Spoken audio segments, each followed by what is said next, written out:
Well, hi, Liz Roberts. It is Hey, fabulous, Rachel.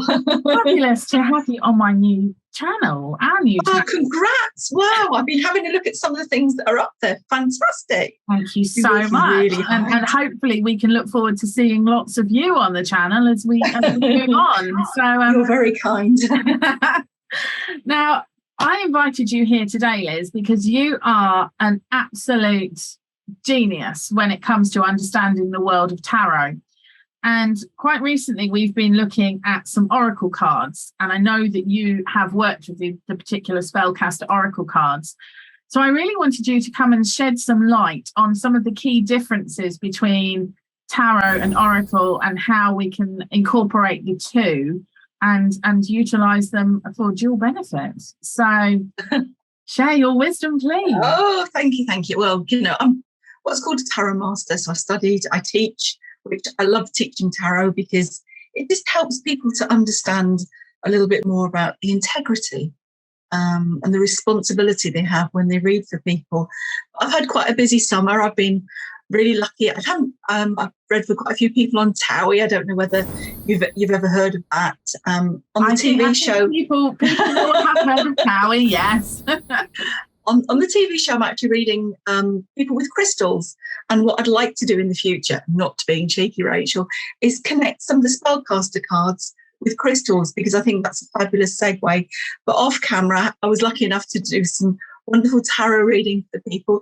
But, it's not just that. I read for some people that are basically red carpet Hollywood people. But, I sign a tremendous amount of confidentiality agreements. So I have to be a bit careful. A couple of supermodels. And what I love, top makeup artists, is that I've almost taken them from being young and, helped them, supported them and provided the guidance. Very much just what you're doing with your coaching. It's just taking people and delighting in their success. I mean, doesn't it give you just a tingle and a buzz? It's the best feeling ever, isn't it? To go from the very beginning on the journey with them. It's wonderful. Oh, it's just amazing. And to be honest, we kids talk about spellcaster really, which, they certainly give you a tingle. But before I say anything, what a fabulous size. To keep cards in your handbag. And, when you've got the big ones, you do, well, maybe you don't have junk, but I have plenty of junk. These are fabulous. I keep them in a little silk purse. And, when you just meet somebody and you need to pull a card for them, bingo, they're there. But, the differences are between tarot and oracle. Yeah, it's a little bit chalk and cheese, but who's to say the two can't dovetail together and work? Absolutely. I mean, very simply, tarot cards have structure. There's two parts, major arcana and minor arcana. Major arcana, journey of the fool. And people think, sometimes called journey of the hero. Is that me? I'm a fool. No, it's the challenges, the obstacles, the things that you find in your life that you go, can't see a way through.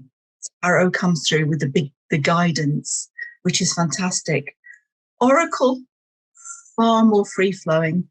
Creative people, just, wonderful, from Wicca to dragons to vampires, and obviously the mass of angel cards. And a lot of angel cards incorporate sometimes the angelic numbers, which I know that's something that you're going to be doing quite a lot of in the future. And it's that synchronicity of numbers that's really important. But I'd just like to give you a couple of examples, if that's okay. Sorry, I'm just running away with this. See how excited I'm getting to talk about it. So I decided this morning that I would just ask a question, and I've got some decisions to make about some of the things that I do. And quite strangely, I pulled Magician in Tarot, which is number one, and with it, the Spellcaster, Time to Weave Your Own Magic. Look at that. Now, both are ones which are very much about the gatekeepers, the beginnings, get your act together. But it's also saying, you've got everything. I've got everything in my skill set to do what I want. But I'm sure you'll be helping me along the way with that one. But it's really saying, have that confidence. And when it says time to weave your magic, think about what you want. Yeah. Don't listen to others. And the beauty in the background, can you see? Obviously, you can see, these cards backwards. It's that universe has your back. So really, that similarity between them. So if you pull the two, what a strong message it is. Now, most tarot cards are based on the Rider-Waite-Smith. A lot of people just say Rider-Waite, but actually, it was the designer behind it, a lady. And the ladies have forgotten so much. So, when we talk about the sort of the forerunners of the cards as we know them, let's include everybody. When we talk about the Thoth cards that Aleister Crowley developed, Lady Frida Harris, she did the design, and wow, you've got to be a bit more experienced to understand Thoth cards because they've got so much depth and so much history, so many different religions. But, there were women behind this, and so often that's forgotten. Have to excuse me, I have a cat here. Don't we always? But Oracle gives you a much broader sense of what's going on around you. It just takes different strands, whereas tarot is the hard-hitting, the spreads which are learnt, that you bring together, that you have the meaning. And maybe you ask a question as opposed to just pulling a card and see how the way that it goes. Now, another comparison that I'd like to make, because I actually love this card in Spellcaster. Look at that. Abundance and fruition flows. Can't you just feel that sacral energy, that golden light? You're just bathing in it. So the things that you do, wow. And it's very much like the sun in tarot. That warmth that we feel, everything about it. It's just there. It's just on point. And these are such on point cards. It's really wonderful. And, that some people can get quite precious about, oh, you can't do this, you can't do that. It feels right to you and you're doing it with integrity. Go for it. There's nothing wrong with what they're doing. And I think by the examples that I'm showing you, sorry, Rachel, you're not going to word in edgeways here. That's fine. There's just a couple more that I'd like to mention now. With tarot, sometimes when people sit down, and certainly when I read for some people that are aiming for awards, or business people that are looking for new investment and success, and they pull a Tower card, the first thing they do is go, oh no, is it all going wrong? And it sort of reflects a little bit with the card, the noose is around you. But really, it's giving that clean sweep. This card, even though when you get it, take that noose off, like the Tower, think of Rapunzel caught in that tower, flicked her hair, along came the guy, and away she went. So it's like, release those controls, release that noose, whatever's holding you back. These are cards of freedom, not cards of problems. And, like we mentioned about angel messages and synchronous. And it's those things, do you see repetitive numbers on number plates? Or is it perhaps an advert when you're watching Rachel's YouTube that comes through that's saying to you, do you know what? I better do something about that. I better react. And it's there. It's saying to you, trust that message. Trust what you're feeling inside. And these are really strong words and great imagery, Rachel. Absolutely fantastic. But like everything, sometimes we have to move on. We have to just take that. And this here, the candle is almost spent and at the time for the new. Isn't that wonderful? But it's like, if you want more breadth to it, and then you pull the world with the tarot, say, step forward. You don't need horrible old candles. You get them out, get the new fragrance for the seasons. Lock yourself up, go forward. Know when contracts come to an end. And I hate to say that, be it friendships, be it jobs, be it moving house, relationships, whatever it is. Yeah, exactly. And these must be so many things that you cover in your coaching. These cards answer those questions for you. I mean, and I can't say too much about how easy they are to carry around with you. And often I'll just be chatting to somebody, pull one out, and we go, "How did you do that?" Actually, you did it. Your energy, pulled that card. Yeah. Oh, sorry, Rachel. No. It's lovely to hear sort of validation and endorsement for these cards, because it's very easy to sort of sit there and say, oh yes, everybody likes them, but actually hearing somebody with such experience talk about them and how you can make those connections is really powerful. So would you say then that these are really sort of user friendly for somebody who's quite new on their spiritual journey? Absolutely. And you often find and certainly with oracle cards, they almost have the meaning on the front. So, occasionally when you do get a tarot, you get a book like this, you think, God, I can't read that. And it's almost like, then do you keep trusting your intuition? But here, the message is absolutely clear. There's no problem. I like to start with oracle when somebody sits down, because I need to connect with their energy. So pull an oracle, pull 3 oracle cards, whatever, they're hoping to find. And you just get a sense of what's going on around them, that beautiful breadth. And then we hone it with tarot. We have the precise questions.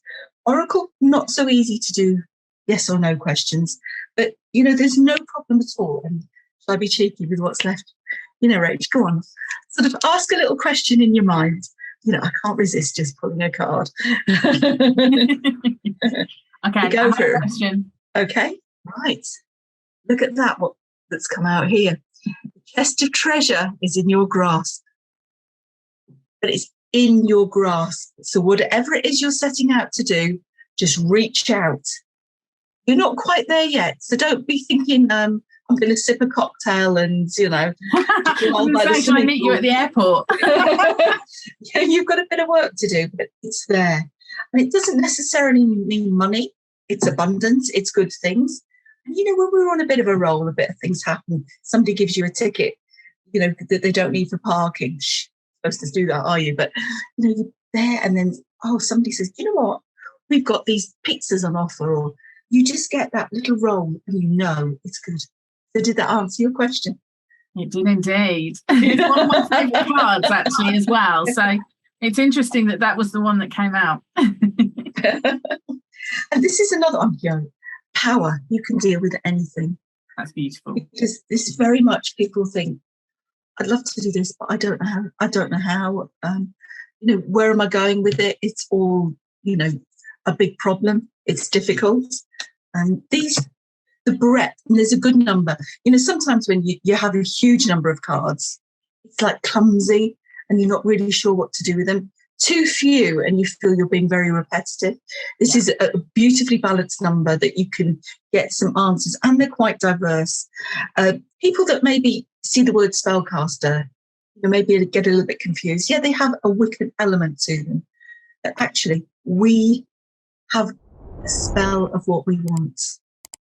We create that individuality of what we want to achieve. We weave a web. So it's not just about thinking in one particular direction. It's about how you approach everything in your future. And I think that's why that's spell casting, because even if you just go outside and talk to the moon, I want this, I'm receiving this, whatever, you're putting it out there. And that's what these cards really are an enabler to do. That is wonderful. Thank you so much, Liz. You mentioned very briefly and very coyly at the beginning of this interview that you read for some people that we will associate with on our TVs and in glossy magazines and what have you. But I understand, or I know, that in the coming weeks you are going to be coming onto our site and actually taking some readings from people who actually want to experience what it is like to receive a reading from you. So that's hugely exciting. Can I be first in the queue? Absolutely, no problem with it. I tend to, like I said, I read it in many different ways, and I've done quite a lot of radio work as well over the summer, and not believe it or not, in New Zealand and Australia, which is brilliant at 3 o'clock in the morning, and thank goodness it's radio because you don't have to look half decent. Just about the different types of connections, and often people have the wrong idea about tarot, and very much still with Oracle I'll only have angel cards because that's okay. They don't understand the breadth of the wisdom that the cards and the guidance that they can give. And what I would love to do, if it's not being too cheeky, I know you've got some lovely love cards and some crystal cards, and I'd love to do a crystal reading with the spellcaster, and just with some crystals, and just have that mix, because you're a baker, I'm not. I can't cook, but just that wonderful flavoursome ingredients that just add that excitement to your life. So yeah, excuse the cat, as they do, don't they? I would love to read, and I will ask some of the people that I read for, because I'm sure they love that profile, don't they? Of course. But the one thing I always say about when I read, and the same with all of this, is that the reading is confidential. Once I have completed a reading, I forget every word that I've said. So you never breach that confidentiality. And I think that's important. I think so, because it's often deeply personal to the person who is receiving the messages. And I think often you don't necessarily always fully understand how symbolic your words are to the person you're reading for. And that in itself is incredibly powerful. It can be transformational for some people, can't it? So absolutely. And it's like I said earlier, when you pull a card and you go, how did you do that? No, you did it. It's all about you. But thank you, Rachel. Thank you for this opportunity. And it's so lovely to see you. and yes, I look forward to doing lots more with you on the channel. Well done, you. You take care. Thank you very much.